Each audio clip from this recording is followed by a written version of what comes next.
नमस्कार मित्रांनो, मैत्रिणींनो. ओके, त्रिवेणी इंजिनिअरिंग ही खूप प्रॉमिसिंग कंपनी आहे. ओके, यूपीची कंपनी आहे. मिस्टर शॉने खूप रिलायबल DNA कंपनीचं आहे.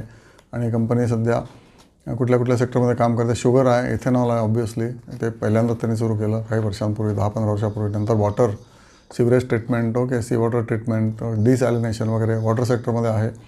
नंतर पॉवर ट्रान्समिशनमध्ये not electricity transmissions, mechanical power transmission म्हणजे गिअर बॉक्सेस वगैरे याच्यामध्ये आहे. अल्कोहोल बॉटलिंग प्लांट, लिकर याच्यामध्ये आहे.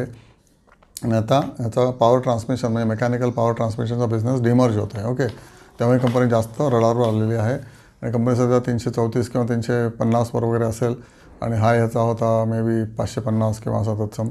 आणि रिलायबल कंपनीचा आपण जास्तीत जास्त तवज्जो दिला पाहिजे. आणि ऑब्व्हियसली याचा ऑपरेटिंग कॅश फ्लो चांगला आहे. 4,200 कोटी ऑपरेटिंग कॅश फ्लो येतो. आणि डिव्हिडंडने 157 कोटी बायबॅक याचा झालेला आहे 1,574 कोटी. आणि डिव्हिडंड आउटपुट मिळून तो 1,500 कोटी ह्यांनी खर्च केलेला आहे. नंतर वर्किंग कॅपिटल ऑब्व्हियसली यांचं 1,452 कोटी वगैरे असावं. कॅपेक्स पण चांगला आहे, त्यामुळे एक्सपांडिंग कंपनी आहे. 61% प्रमोटरकडे आहे. 6.2% FII म्हणजे फॉरेनकडे आहे. FII म्हणजे फॉरेन इन्स्टिट्यूशन इन्व्हेस्टर. 9% म्युच्युअल फंडाकडे आहे. पब्लिककडे 19% आहे. रेव्हेन्यू आहे 6,800 कोटी, वाढला आहे रेव्हेन्यू. डेट आहे मात्र 2,000 कोटी डेट आहे. गेल्या वर्षी 1,400 कोटी, कारण एक्सपान्शन मोडत आहे. पण ही कंपनी जसे प्लान्स त्यांचे कंप्लीट होतील तसे नक्की बॉरोईंग त्यांचे परत करतील. तेव्हा परमनंटली डेटमध्ये राहणारी ही कंपनी नाही आहे.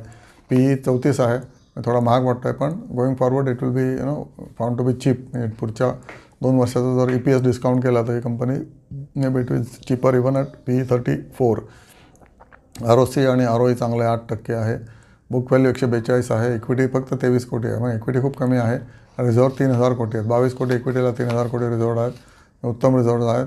Profits R falling. Q1 24ला पण प्रॉफिट फॉल झालेले आहेत, पण हे टेम्पररी आहे. इन्व्हेस्टमेंट मोडमध्ये कंपनी असल्यामुळे किंवा सध्याची जी परिस्थिती आहे त्याच्यामुळे. आणि कंपनी फ्युचरिस्टिक प्लॅनिंग करते, एक्सपान्शन करते. कंपनी कधी मरणार नाही. त्रिवेणी टर्बाईन आणि त्रिवेणी इंजिनिअरिंग ह्या दोन्ही कंपन्या आधी एकाच ग्रुपमध्ये होत्या. त्रिवेणी टर्बाईन त्यांनी ऑफशूट वेगळं केलं. ती कंपनी 800-900वर गेली, आता सध्या 500वर आहे. उत्तम चाललं आहे कंपनी त्रिवेणी टर्बाईनचं. आणि पेरेंट कंपनी त्याची आहे ते त्रिवेणी इंजिनिअरिंग. आणि आता इंजिनिअरिंगमधनं पण हे पॉवर ट्रान्समिशन कंपनी ही हाईव्ह ऑफ करते. Obviously that is value creation. त्याच्यामुळे या कंपनीकडे बघायला हरकत नाही. उत्तम मॅनेजमेंट आहे DNAचा, म्हणजे. आणि फंडामेंटली चांगली आहे. टेक्निकली तुम्ही बघा, तुमच्या एक्सपर्टला विचारा आणि त्याच्याप्रमाणे ॲक्शन घ्या. हा शेअर शून्य अजिबात होणार नाही. DNA उत्तम आहे कंपनीचा, मॅनेजमेंट उत्तम क्वालिटीचे आहे. आणि शॉने group is well known for its governance. Thank you so much. आणि बघत राहा चॅनल.